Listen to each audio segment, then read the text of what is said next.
جب اہل کوفہ کو یزید کی تخت نشینی اور امام حسین سے بیعت طلب کیے جانے اور امام حسین کے مدینہ چھوڑ کر مکہ تشریف لانے کی خبر پہنچی تو فریب دہی اور عیاری کی پرانی روش یاد آئی۔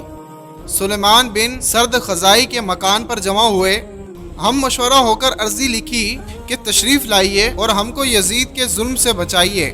ناظرین، 150 عرضیاں جمع ہو جانے پر امام حسین نے تحریر فرمایا کہ میں اپنے چچا زاد بھائی مسلم بن عقیل کو بھیجتا ہوں۔ لہٰذا حضرت مسلم کوفہ پہنچے۔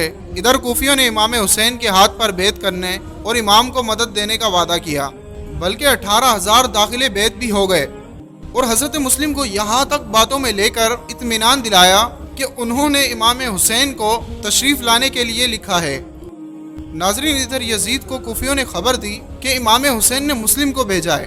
کوفہ کے حاکم نعمان بن بشیر رضی اللہ تعالیٰ عنہ ان کے ساتھ نرمی کرتے ہیں۔ کوفہ کا بھلا منظور ہے تو اپنی طرح کوئی ظالم بھیج۔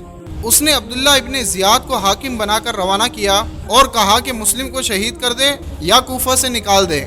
ناظرین، جب ابن زیاد کوفہ پہنچا تو امام مسلم کے ساتھ 18,000 کی جماعت پائی، امیروں کو دھمکایا اور لالچ دی، حتیٰ کہ تھوڑی دیر میں امام مسلم کے پاس صرف 30 آدمی رہ گئے۔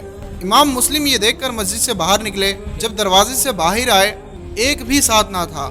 آخر ایک گھر میں پناہ لی۔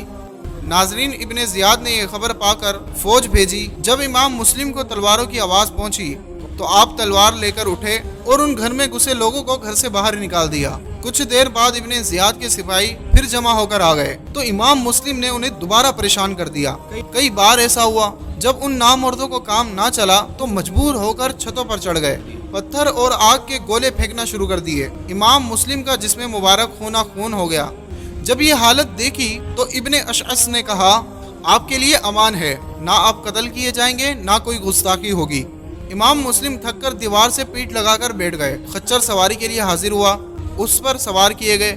ایک نے تلوار امام مسلم کے ہاتھ سے لے لی۔ امام مسلم نے کہا، یہ پہلا دھوکہ ہے۔ ابن اشعث نے کہا کہ کچھ خوف نہ کیجیے۔ امام مسلم نے فرمایا، وہ امان کہاں گئی؟ ایک شخص بولا کہ تم جیسا بہادر روتا ہے؟ آپ نے فرمایا، میں اپنے لیے نہیں رو رہا بلکہ میں امام حسین اور ان کی آل کے لیے رو رہا ہوں۔ وہ تم پر بھروسہ کر کے آ رہے ہیں اور تم دھوکہ دہی کر رہے ہو۔ پھر امام مسلم ابن زیاد کے پاس لائے گئے۔ ابن اشعث نے کہا کہ میں انہیں امان دے چکا ہوں۔ وہ خبیث بولا کہ تجھے امان دینے سے کیا تعلق؟ میں نے تجھے انہیں لانے کے لیے بھیجا تھا، امان دینے کے لیے نہیں۔ امام مسلم زخموں سے چور تھے۔ ٹھنڈے پانی کا ایک گھڑا دیکھا اور فرمایا کہ مجھے اس میں سے پلا دو۔ ابن عمر باہلی بولا، دیکھتے ہو کیسا ٹھنڈا ہے، تمہیں اس میں سے ایک بوند بھی نہ ملے گی۔ پھر عمارہ بن عقبہ کو ترس آیا، اس نے ٹھنڈا پانی منگا کر پیش کیا۔ امام مسلم نے پینا چاہا تو پیالہ خون سے بھر گیا۔ 3 بار ایسا ہی ہوا۔ پھر آپ نے فرمایا، شاید خدا کو ہی منظور نہیں۔ پھر ابن زیاد نے بولا کہ تم ضرور قتل کیے جاؤ گے۔ امام مسلم نے فرمایا کہ مجھے وصیت کرنے دو۔ تو امام مسلم نے عمر بن سعد سے فرمایا، مجھ میں اور تجھ میں قریبی رشتہ داری ہے، مجھے تجھ سے ایک پوشیدہ حاجت ہے۔ ابن سعد نے کہا کہ میں نہیں سننا چاہتا۔ ابن زیاد نے کہا کہ سن لے، تیرے چچا کی اولاد ہے۔ جب وہ الگ لے گیا تو امام مسلم نے فرمایا، کوفہ میں نے 700 قرض لیے ہیں، وہ ادا کر دینا اور میرے قتل کے بعد میرا جنازہ دفن کر دینا، اور امام حسین کے پاس کسی کو بھیج کر انہیں آنے سے منع کر دینا۔ ناظرین، ابن سعد نے یہ باتیں سنی اور جا کر ابن زیاد کو بتا دی۔ پھر ابن زیاد نے جلاد کو حکم دیا، اس نے امام مسلم کو شہید کر دیا اور ان کا سر مبارک یزید کے پاس بھیج دیا۔ اس طرف امام حسین بقرہ عید کی 8ویں تاریخ کو مکے سے کوفہ روانہ ہوئے۔ صحابہ کرام نے انہیں روکا۔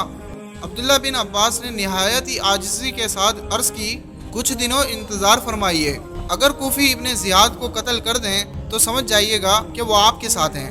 تھوڑی دیر بعد عبداللہ بن عباس دوبارہ آئے اور عرض کی، مجھے آپ کی روانگی میں اندیشہ ہے، کوفیوں نے آپ کے والد صاحب کو شہید کیا ہے، اگر آپ جانا ہی چاہتے ہیں تو بیویوں اور بچوں کو تو ساتھ نہ لے جائیے۔ یہ بھی امام حسین نے منظور نہ کیا۔ غرض ادھر امام حسین روانہ ہوئے، ادھر ابن زیاد کو یہ خبر ملی تو اس نے فوج کے ذریعے ناکہ بندیاں کروا دیں۔